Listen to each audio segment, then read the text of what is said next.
بسم اللہ الصلاۃ والسلام علی رسول اللہ اما بعد۔ بیت الخلاء میں جانے کا ذکر، یعنی جب بیت الخلاء میں جائیں تو کیا پڑھنا چاہیے؟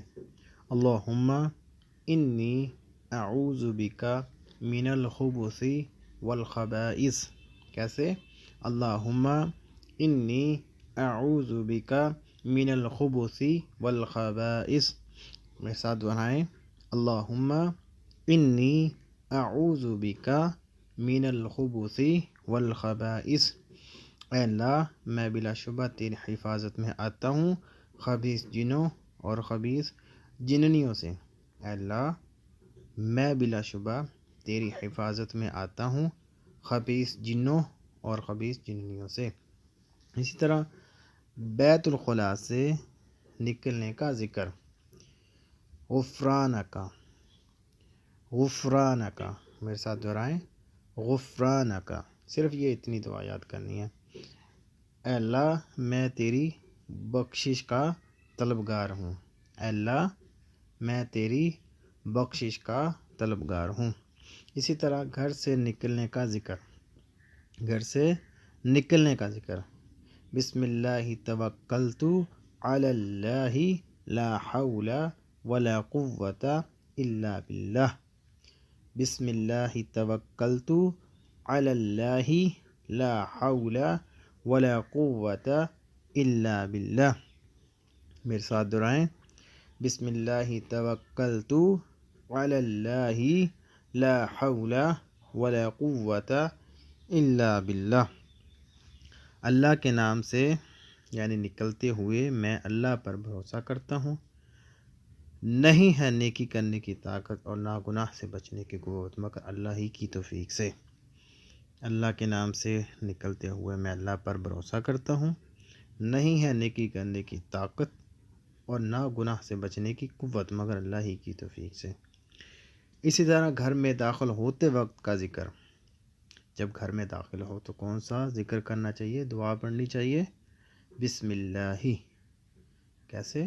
بسم اللہ، یہ ہر کسی کو آتی ہے، بسم اللہ، اللہ کے نام سے شروع کرتا ہوں، اللہ کے نام سے میں داخل ہوتا ہوں، یہ الحمدللہ بسم اللہ، اللہ کے نام سے میں داخل ہوتا ہوں۔ اسی طرح مسجد میں داخل ہوتے وقت کا ذکر، جب مسجد میں داخل ہوتے وقت پڑھیں، دعا یہ پڑھیں، اللہم افتح لی ابواب رحمتک، اللہم افتح لی ابواب رحمتک۔ میرے ساتھ دہرائیں، اللہم افتح لی ابواب رحمتک۔ اے اللہ میرے لیے اپنی رحمت کے دروازے کھول دے، اے اللہ میرے لیے اپنی رحمت کے دروازے کھول دے۔ اسی طرح جب مسجد سے نکلیں تو یہ دعا پڑھیں، مسجد سے نکلتے وقت کا ذکر، اللہم انی اسألک من فضلک، اللہم انی اسألک من فضلک۔ میرے ساتھ دہرائیں، اللہم انی اسألک من فضلک۔ اے اللہ میں بلا شبہ آپ سے آپ کے فضل کا سوال کرتا ہوں، اے اللہ بلا شبہ آپ سے آپ کے فضل کا سوال کرتا ہوں۔ اسی طرح اذان کے اذکار، جب اذان ہو تو کیا کیا پڑھنا چاہیے؟ جو شخص اذان کے جواب میں انہی کلمات کو دہرائے، البتہ حی علی الصلاۃ اور حی علی الفلاح کے جواب میں کہے، لا حول ولا قوة الا باللہ۔ کیا کہے؟ لا حول ولا قوة الا باللہ، لا حول ولا قوة الا باللہ، یعنی اللہ کی توفیق کے بغیر نہ گناہ سے بچنے کی طاقت ہے اور نہ نیکی کرنے کی قوت ہے۔ اللہ کی توفیق کے بغیر نہ گناہ سے بچنے کی طاقت ہے اور نہ نیکی کرنے کی قوت ہے۔ یعنی جب حی علی الصلاۃ اور حی علی الفلاح کا جواب مطلب آئے تو آپ نے کہنا ہے لا حول ولا قوة الا باللہ۔ جب کہہ لیں لا حول ولا قوت الا باللہ کہہ لیں، اور اس کے بعد نبی صلی اللہ علیہ وسلم پر درود پڑھ کر درجہ ذیل دعا پڑھیں، وہ آپ صلی اللہ علیہ وسلم کی شفاعت کا حقدار ٹھہرائے گا۔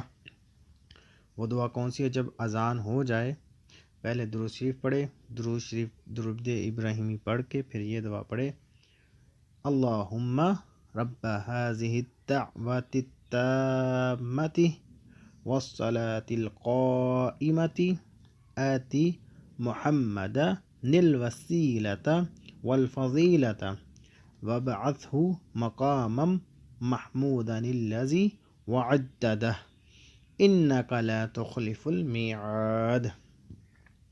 میرے ساتھ دہرائیں، اللہم رب هذه الدعوة التامة والصلاة القائمة آت محمد الوسیلة والفضیلة وابعثه مقاما محمودا الذي وعدته انک لا تخلف المیعاد۔